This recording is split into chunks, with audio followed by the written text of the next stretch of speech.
नमस्कार साथियों, स्वागत है आपका अपने YouTube चैनल स्टडी विद एवी में। साथियों, आप सभी लोग कैसे हैं? आशा करता हूँ आप सभी लोग अच्छे होंगे, आपका अभ्यास जारी होगा, आप स्वस्थ होंगे सभी लोग। और साथियों, आज इस वीडियो में हम लोग शिक्षा बाल मनोविज्ञान के 30 अति महत्वपूर्ण प्रश्नों का अभ्यास करेंगे, जो आपके आगामी सीटेट और टेट जिस भी एग्ज़ाम्स के आप प्रिपरेशंस कर रहे हैं उसके लिए बहुत ही आपके लिए हेल्पफुल होंगे। आपका सीटेट का एग्ज़ाम साथियों 8 फरवरी को है, उसके लिए आप सभी लोग तैयार हो जाइए, अभी से प्रिपरेशन करना स्टार्ट कर दीजिए। और यहाँ से मैं आपके लिए डेली 2 वीडियो डालता रहूँगा, आप उनका भी नित प्रैक्टिस करते रहिए, उन्हें भी सुनते रहिए और आपके पास जो बुक्स हैं उनसे भी आप प्रिपरेशंस करते रहिए। तो साथियों, शुरू करते हैं आज का अभ्यास। आज का पहला प्रश्न है,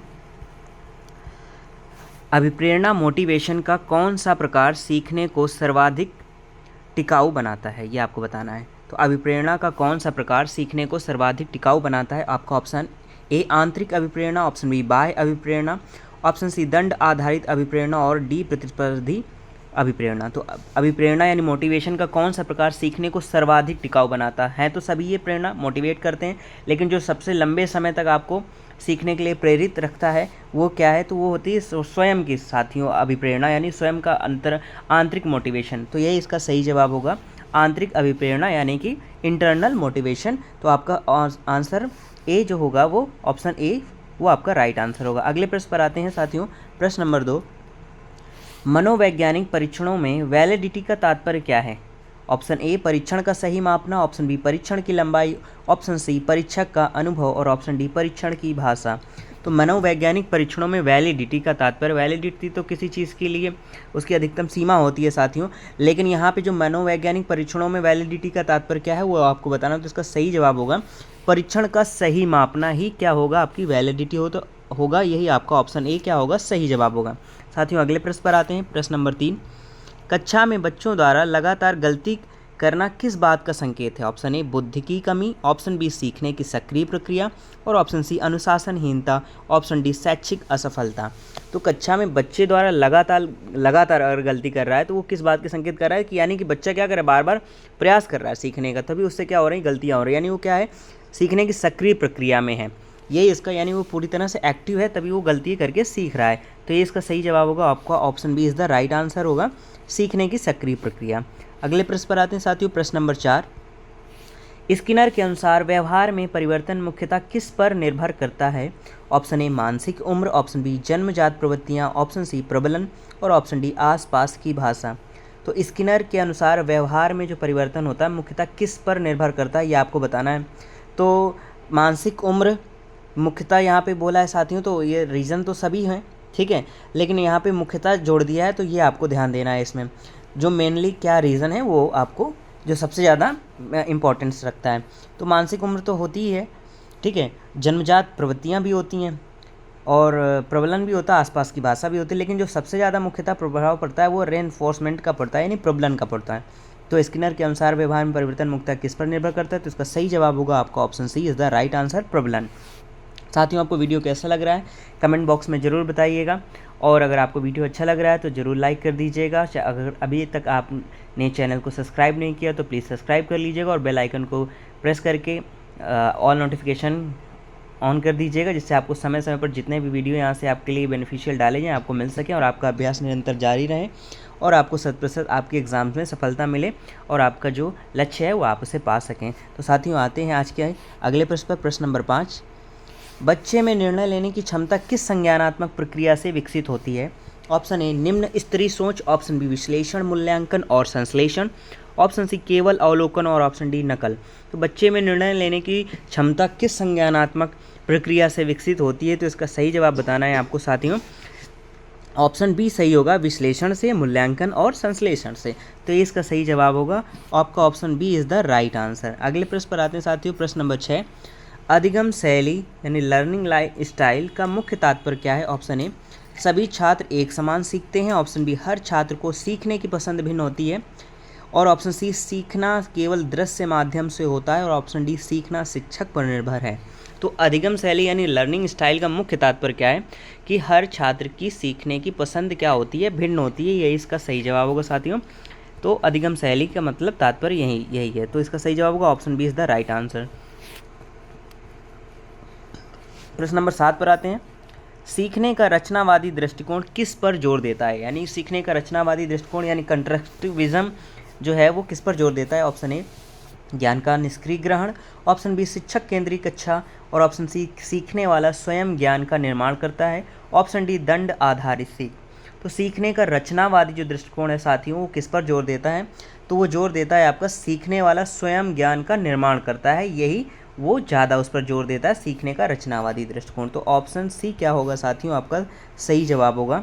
प्रश्न नंबर 8 पर आते हैं। प्रश्न नंबर 8, विकास अव्यवस्थित नहीं बल्कि नियमित और क्रमागत होता है, यह किसका सिद्धांत है, यानी किसने कहा है, किसने प्रतिपादित किया है सिद्धांत। तो ऑप्शन ए प्रॉक्सिमोडिस्टल सिद्धांत, ऑप्शन बी सीफो लोकॉडल सिद्धांत, ऑप्शन सी विकास की क्रमिकता का सिद्धांत, और ऑप्शन डी विकास की विशिष्टता का सिद्धांत। तो विकास अव्यवस्थित नहीं बल्कि नियमित और क्रमागत होता है, यह किसका सिद्धांत है साथियों। तो ये सही जवाब होगा विकास की क्रमिकता का सिद्धांत है, यानी कि क्रम से विकास आगे बढ़ता है, यही इसका सही जवाब होगा। Option C is the right answer. Next question पर आते हैं। क्वेश्चन नंबर 9, एरिक्सन के अनुसार मध्य बाल्यावस्था का संकट कौन सा है। ऑप्शन ए विश्वास बनाम अविश्वास, ऑप्शन बी उद्यम बनाम अपराध बोध, और ऑप्शन सी उद्योग बनाम हीनता, और ऑप्शन डी पहचान बनाम भ्रम। तो एरिक्सन के अनुसार मध्य बाल्यावस्था का संकट कौन सा है साथियों, बहुत इंपॉर्टेंट क्वेश्चन है, इसको याद भी रखिएगा हमेशा। ये इंग्लिश में कभी कभी पूछ लिया जाता है, इंडस्ट्री बरा इन्फेरिटी, ठीक है, ये इंडस्ट्री वर्सेस इन्फेरिटी करके भी पूछ लिया जाता है, ऑप्शन में दे देता है, तो कंफ्यूज मत होइएगा। तो ये इसका सही जवाब होगा आपका ऑप्शन सी उद्योग बनाम हीनता, इसका क्या होगा राइट आंसर होगा। Option C is the right answer. Next question, question number 10, भावनात्मक विकास का सबसे बड़ा निर्धारक क्या है। ऑप्शन ए केवल आनुवांशिकता, ऑप्शन बी केवल विद्यालय, ऑप्शन सी परिवार व सामाजिक वातावरण, और ऑप्शन डी शिक्षक के नोट्स। तो भावनात्मक विकास का सबसे बड़ा निर्धारक क्या है, जो आपको ये बता सके कि भावनात्मक विकास उसमें बच्चे में हुआ है, तो वो कैसे निर्धारित होगा, तो वो निर्धारित होगा परिवार व सामाजिक वातावरण, क्यों कैसा उसका बिहेवियर है परिवार और सामाजिक वातावरण के प्रति। तो ये आपका ऑप्शन सी क्या होगा राइट आंसर होगा। अगले प्रश्न पर आते हैं साथियों। प्रश्न नंबर 11, चाइल्ड सेंटर्ड एजुकेशन का मूल सिद्धांत क्या है। ऑप्शन ए शिक्षक केंद्र में, ऑप्शन बी शिक्षक पूर्ण नियंत्रण में, और ऑप्शन सी बच्चे की रुचि व अनुभव केंद्र में, ऑप्शन डी केवल परीक्षाओं पर जोर। तो चाइल्ड सेंटर्ड एजुकेशन का मूल सिद्धांत होता है साथियों बच्चे की रुचि व अनुभव केंद्र में होनी चाहिए, यही चाइल्ड सेंटर्ड एजुकेशन का मूल सिद्धांत है। तो option C is the right answer होगा आपका, ऑप्शन सी आपका सही जवाब होगा। आते हैं अगले प्रश्न पर। प्रश्न नंबर 12, समावेशी शिक्षा इंक्लूसिव एजुकेशन का मुख्य उद्देश्य क्या है। ऑप्शन ए विशेष बच्चों को अलग करना, ऑप्शन बी नियमित स्कूलों से दूर रखना, ऑप्शन सी सभी बच्चों को समान अवसर देना, और ऑप्शन डी प्रतियोगिता बढ़ाना। तो समावेशी शिक्षा इंक्लूसिव एजुकेशन का मुख्य उद्देश्य क्या है आपको बताना है। तो इसका सही जवाब होगा साथियों समावेशी में शिक्षा में क्या होता है मुख्य उद्देश्य की प्रतियोगिता बढ़ाना, कंपटीशन बढ़ाना, बच्चों में कंपटीशन की भावना से प्रेरित करना ताकि वो और सीख सकें। तो इसका सही जवाब होगा आपका प्रतियोगिता बढ़ाना, तो यानी ऑप्शन डी आपका क्या होगा राइट आंसर होगा। ठीक है साथियों, अगले प्रश्न पर आते हैं। प्रश्न नंबर 13, पियाजे की दृष्टि में संज्ञानात्मक असंतुलन का स्रोत क्या है। ऑप्शन ए अत्यधिक अनुशासन, ऑप्शन बी नए अनुभवों का मौजूदा स्कीम से नामेल खाना, और ऑप्शन सी सामाजिक संपर्क की कमी, और ऑप्शन डी पूर्व ज्ञान की पूर्णता। तो साथियों बताइए इसका आंसर क्या होगा। पियाजे की दृष्टि में संज्ञानात्मक असंतुलन का स्रोत क्या है, तो इसका सही जवाब होगा नए अनुभवों का मौजूदा स्कीम से मेल ना खाना, ये संज्ञानात्मक असंतुलन होता है। तो यही इसका सही जवाब होगा, option B is the right answer. Next question, question number 14, किसने कहा है कि भाषा संज्ञान के विकास को आगे बढ़ाती है। ऑप्शन ए पियाजे, option B Skinner, option C Vygotsky, और ऑप्शन डी फ्रायड। तो किसने कहा है कि भाषा जो है वो ज्ञान यानी संज्ञान जो भी ज्ञान है के विकास को आगे बढ़ाती है, तो ये कथन है आपका वाइगोत्स्की जी का। तो ऑप्शन सी क्या होगा आपका राइट आंसर होगा। साथियों आपको वीडियो कैसा लग रहा है ज़रूर कमेंट बॉक्स में बताइएगा। अगर आपको अच्छा लग रहा हो तो बताइएगा, ख़राब भी लग रहा है तो भी बताइएगा, और अच्छा लग रहा हो तो लाइक कर दीजिएगा, और साथ ही साथ चैनल को अभी तक अगर आपने सब्सक्राइब नहीं किया तो सब्सक्राइब कर लीजिएगा, बेल आइकन प्रेस कर लीजिएगा, जिससे आपको ऑल नोटिफिकेशन मिलते ना और आपका अध्ययन ऐसे ही जारी रहे और आपको आपके एग्ज़ाम में 100% सफलता मिल सके। मेरा उद्देश्य साथियों रहता है कि आपको 15 से 20 मिनट में अच्छे से 30 प्रश्नों का अभ्यास करा सकूं जो आपके आगामी एग्ज़ाम्स के लिए हेल्पफुल होंगे। मेरा ये दावा है कि आप मेरे अगर सभी वीडियो देखते हैं, मैं सारे सब्जेक्ट्स का विशेष कर डालता हूं, अगर आप वो सारा प्रैक्टिस करते हैं, सुनते हैं उनका अभ्यास करेंगे तो 100% आपके 90+ मार्क्स कोई नहीं रोक सकता है।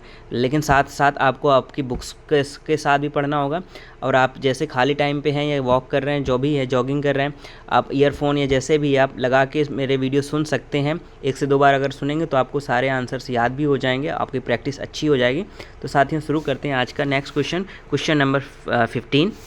सहयोगात्मक अधिगम से किस क्षमता का विकास होता है? ऑप्शन ए अकेले काम करना, ऑप्शन बी सामाजिक एवं संवेदात्मक कौशल, संवेगात्मक है, सॉरी साथियों इसको सही कर लीजिएगा, ऑप्शन सी रटना, और ऑप्शन डी सजा का डर। तो सहयोगात्मक यहाँ पे क्या होगा? यहाँ पे संवेदात्मक है, संवेगात्मक कर लीजिएगा साथियों, संवेगात्मक, ठीक है, ये कर लिए। तो सहयोगात्मक अधिगम से किस क्षमता का विकास होता है? अकेले काम करना, सामाजिक एवं संवेगात्मक कौशल, और ऑप्शन सी रटना, और ऑप्शन डी सजा का डर। तो यहाँ पे सहयोगात्मक अधिगम से किस क्षमता का विकास होता है ये आपको बताना है। तो इसका सही जवाब होगा साथियों सामाजिक एवं संवेगात्मक कौशल। तो इसका सही जवाब होगा ऑप्शन बी, आपका राइट आंसर होगा। नेक्स्ट क्वेश्चन पर आते हैं, question number 16। Transfer of learning तब कब अधिक होता है? यहाँ भी सही कर लीजिएगा, जब। तो ट्रांसफ़र ऑफ लर्निंग कब अधिक होता है ये आपको बताना है। यहाँ पे ये कब है, यहाँ पे साथियों मिस स्पेल्ड हो गया यहाँ पे। तो ट्रांसफ़र ऑफ लर्निंग कब अधिक होता है? जब ऑप्शन ए नए कार्य पुराने कार्य से बिल्कुल अलग हों, ऑप्शन बी दोनों कार्यों में समानता हो, ऑप्शन सी छात्र रटकर सीखें, और ऑप्शन डी दबाव में सीखें। तो ट्रांसफ़र ऑफ लर्निंग कब अधिक होता है? तो इसका सही जवाब होगा दोनों कार्यों में समानता हो तभी ट्रांसफ़र ऑफ लर्निंग होता है। तो ऑप्शन बी आपका क्या होगा? सही जवाब होगा। अगले प्रश्न पर आते हैं, प्रश्न नंबर 17। गलतियां सीखने का अवसर हैं, यह किसका सिद्धांत है? ऑप्शन ए व्यवहारवाद, ऑप्शन बी मानवतावाद, ऑप्शन सी सामाजिक निर्माणवाद, और ऑप्शन डी संरचनावाद। तो ये आपको बताना है गलतियां सीखने का अवसर प्रदान करती हैं। तो सही जवाब होगा संरचनावाद। तो ऑप्शन डी आपका क्या होगा? राइट आंसर होगा। अगले प्रश्न पर आते हैं, प्रश्न नंबर 18। मेटाकॉग्निशन का अर्थ है साथियों, बहुत बार एग्जाम्स में पूछा गया है, इसको रट डालिए बिल्कुल। ऑप्शन ए दूसरों के विचार पढ़ना, ऑप्शन बी अपनी सोच पर चिंतन करना, ऑप्शन सी स्मरण क्षमता बढ़ाना, और ऑप्शन डी अनुकरण द्वारा सिखाना। तो मेटाकॉग्निशन का अर्थ होता है अपनी सोच के बारे में सोचना या चिंतन करना, यही इसका घुमा फिरा के दे दिया। कभी कभी लिखा होता है अपनी सोच के बारे में सोचना, और यहाँ पे लिखा है अपनी सोच पर चिंतन करना। तो कन्फ्यूज़ मत होइएगा कि वहाँ पे ये था और यहाँ पे ये है। तो ये इसका सही जवाब होगा अपनी सोच पर चिंतन करना, ऑप्शन बी आपका राइट आंसर होगा। Question number 19। किस अवस्था में बच्चा कल्पना प्रधान खेलों में अधिक रुचि लेता है? ऑप्शन ए शैशवावस्था, ऑप्शन बी प्रारंभिक बाल्यावस्था, और ऑप्शन सी किशोरावस्था, और ऑप्शन डी युवावस्था। तो किस अवस्था में बच्चा कल्पना प्रधान खेलों में अधिक रुचि लेता है? तो इसका सही जवाब होगा आपका ऑप्शन बी प्रारंभिक बाल्यावस्था। ये आपका सही जवाब होगा, जो कल्पना प्रधान खेलों में अधिक रुचि लेता है। तो option B is the right answer.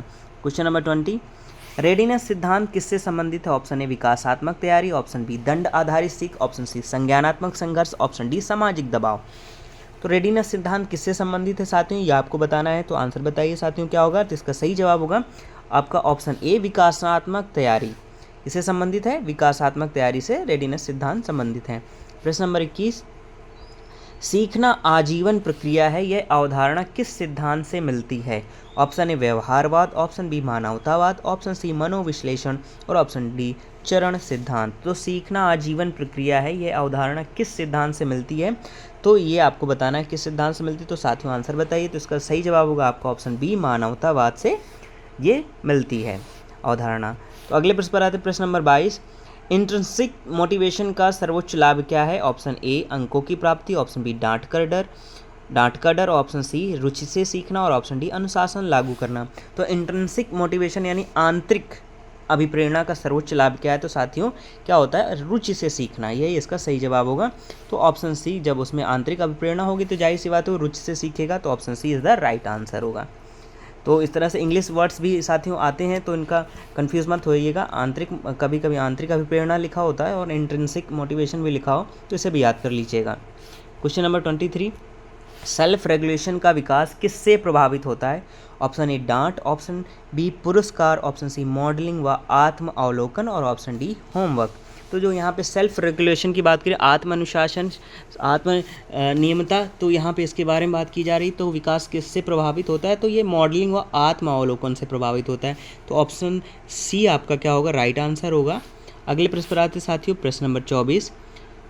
उच्च स्तरीय चिंतन सबसे अधिक विकसित होता है। ऑप्शन ए रटंत अभ्यास से, ऑप्शन बी खुले प्रश्न व समस्या समाधान से, ऑप्शन सी डांट के डर से और ऑप्शन डी तथ्यों को याद करने से। तो उच्च स्तरीय चिंतन सबसे अधिक विकसित होता है साथियों। तो कैसे होता है? जब खुले प्रश्न हो, यानी कि सभी को प्रश्न करने की छूट हो, सवाल जवाब करने की छूट हो, और समस्या समाधान भी उनका होता जा रहा है। प्रश्नों का समस्या, जो भी प्रश्न आते जा रहे हैं उनकी समस्याओं का समाधान होता जा रहा है। तो इससे क्या होता है? उच्च स्तरीय चिंतन अधिक विकसित होता है। तो सही जवाब होगा आपका option B is the right answer होगा। अगले प्रश्न पर आते हैं, प्रश्न नंबर 25। वाइगोत्स्की के अनुसार यह किसका उदाहरण है जब बच्चा सहायता से कार्य कर लेता है? ये आपको बताना है। वाइगोत्स्की के अनुसार यह किसका उदाहरण है कि जब बच्चा सहायता से कार्य कर लेता है तो उसको कौन से उसके अंतर्गत आता है? आपको बताना है। Option A scaffolding, option B assimilation, option C संज्ञानात्मक संघर्ष और ऑप्शन डी पुनर्बलन। तो ये वाइगोत्स्की जी ने कहा है कि अगर बच्चे को थोड़ी सी अस्थायी रूप से उसको सपोर्ट दिया जाए तो बच्चा क्या करने लगता है? सीखने लगता है, बताने लगता है आंसर। तो उसको साथियों इंग्लिश में कहते हैं स्कैफोल्डिंग, यानी मनोवैज्ञानिक भाषा में कहते हैं स्कैफोल्डिंग। तो याद रखिएगा, वाइगोत्स्की के अनुसार यह किसका उदाहरण है जब बच्चा सहायता से कार्य कर लेता है? तो ऑप्शन ए आपका राइट आंसर होगा, स्कैफोल्डिंग। घुमा के भी प्रश्न पूछते हैं कि अस्थायी रूप से सहायता देना, सपोर्ट करना बच्चे को, तो वो क्या कहलाता है? तो स्कैफोल्डिंग कहलाता है। तो ये भी आप याद रखिएगा। अगले प्रश्न पर आते हैं, कक्षा प्रबंधन का सबसे महत्वपूर्ण तत्व क्या है? ऑप्शन ए कठोर दंड, ऑप्शन बी सकारात्मक वातावरण व स्पष्ट अपेक्षाएं, और ऑप्शन सी अत्यधिक होमवर्क, और ऑप्शन डी अंक आधारित दबाव। तो कक्षा प्रबंधन का सबसे महत्वपूर्ण तत्व क्या है, ये आपको बताना है। तो सबसे महत्वपूर्ण क्या होना चाहिए? सकारात्मक वातावरण होना चाहिए और स्पष्ट अपेक्षाएं होनी चाहिए। यही है कक्षा प्रबंधन का सबसे महत्वपूर्ण तत्व। तो ऑप्शन बी आपका क्या हो जाएगा? राइट आंसर हो जाएगा। अगले प्रश्न पर आते, प्रश्न नंबर 27। सामाजिक निर्माणवाद का सिद्धांत क्या बताता है? ऑप्शन ए सीखना व्यक्तिगत है, ऑप्शन बी सीखना पर्यावरण से स्वतंत्र है, और ऑप्शन सी ज्ञान सामाजिक सहभागिता से बनता है, और ऑप्शन डी सीखना दंड से बढ़ता है। तो सामाजिक निर्माणवाद का सिद्धांत क्या बताता है? तो ये इसका सही जवाब होगा साथियों, ज्ञान सामाजिक सहभागिता से बनता है, यानी ऑप्शन सी आपका राइट आंसर होगा। अगले प्रश्न पर आते हैं, प्रश्न नंबर आपका 28। प्रश्न नंबर 28, किस सिद्धांतकार ने कहा है सीखना एक सक्रिय निर्माण है? ये आपको बताना है। Option A Bruner, option B Thorndike, option C Pavlov, और ऑप्शन डी स्किनर। तो किस सिद्धांतकार ने कहा है सीखना एक सक्रिय निर्माण प्रक्रिया है? तो ये आपका कहा है। आप भी बताइए साथियों क्या इसका आंसर होगा? तो इसका सही जवाब होगा साथियों, ब्रूनर जी ने कहा है कि सीखना एक सक्रिय निर्माण प्रक्रिया है। तो ऑप्शन ए आपका राइट आंसर हो जाएगा। याद कर लीजिएगा साथियों, कथन तो जरूर सभी याद कर लीजिए क्योंकि कथन भी पूछ लेते हैं एग्जाम्स में। अगले प्रश्न पर आते हैं, प्रश्न नंबर 29। प्रियर नॉलेज का महत्व किस सिद्धांत में प्रमुख है? ऑप्शन ए ऑसवेल का सार्थक अधिगम सिद्धांत, ऑप्शन बी स्किनर का कंडीशनिंग सिद्धांत, और ऑप्शन सी फ्रायड का मनोविश्लेषण, और ऑप्शन डी एरिक्सन का सिद्धांत। तो प्रियर नॉलेज का महत्व किस सिद्धांत से में प्रमुख है? तो आपको बताना है। तो इसका सही जवाब होगा साथियों, ऑसवेल का सार्थक अधिगम सिद्धांत। ये इसका सही जवाब होगा, यानी कि पूर्व ज्ञान। प्रियर नॉलेज का मतलब साथियों पूर्व ज्ञान का महत्व किस सिद्धांत में प्रमुख है? तो ऑसवेल का सार्थक अधिगम। तो कभी कभी इंग्लिश में भी पूछता है और हिंदी में पूछता है, तो याद रखिएगा प्रियर नॉलेज या पूर्व ज्ञान करके भी आता है। तो पूर्व ज्ञान का महत्व किस सिद्धांत में प्रमुख है? तो ऑसवेल का सार्थक अधिगम सिद्धांत। तो साथियों आपको वीडियो कैसा लगा ज़रूर बताइएगा। अंतिम प्रश्न पर आते हैं आज के, प्रश्न नंबर 30। और अगर आपको अच्छा लगे तो लाइक कर दीजिएगा, और अगर अभी तक चैनल को आपने सब्सक्राइब नहीं किया तो सब्सक्राइब कर लीजिएगा और बेल आइकन को प्रेस कर लीजिएगा। और आपके साथी जो भी प्रिपरेशंस करने वाले हैं उनको भी आप शेयर कर दीजिएगा, उन्हें भी हेल्पफुल हो जाएगा। और जो भी है आप ज़रूर बताइएगा। मैं आशा करता हूँ सभी लोगों को अच्छा लगा होगा। आपके 90+ अंक आएँ, ये मेरी कामना है। आप लोग सभी लोग सफल हों अपने एग्ज़ाम्स में। अंतिम प्रश्न पर आते हैं, कोहलबर्ग के नैतिक विकास में सामाजिक अनुबंध किस स्तर से संबंधित है? ऑप्शन ए पूर्व परंपरागत स्तर, ऑप्शन बी परंपरागत स्तर, और ऑप्शन सी उत्तर परंपरागत स्तर, और ऑप्शन डी दंड उन्मुख स्तर। तो ये भी बहुत इंपॉर्टेंट क्वेश्चन है। तो कोहलबर्ग के नैतिक विकास में सामाजिक अनुबंधन किस स्तर से संबंधित है? तो ये आपका संबंधित है उत्तर परंपरागत स्तर से। ये भी बहुत बार एग्जाम्स में क्वेश्चन आया है, तो ये आपको इसको याद रखना है। तो इसका सही जवाब होगा कोहल वर्ग के नैतिक विकास में सामाजिक अनुबंधन किस स्तर से संबंधित है? उत्तर परंपरागत स्तर से। तो ये रहे आपके 30 अति महत्वपूर्ण प्रश्नों का अभ्यास बाल शिक्षा मनोविज्ञान के, जो हम लोगों ने आज अभ्यास किया। वीडियो के अंत तक बने रहने के लिए साथियों आपका बहुत बहुत धन्यवाद।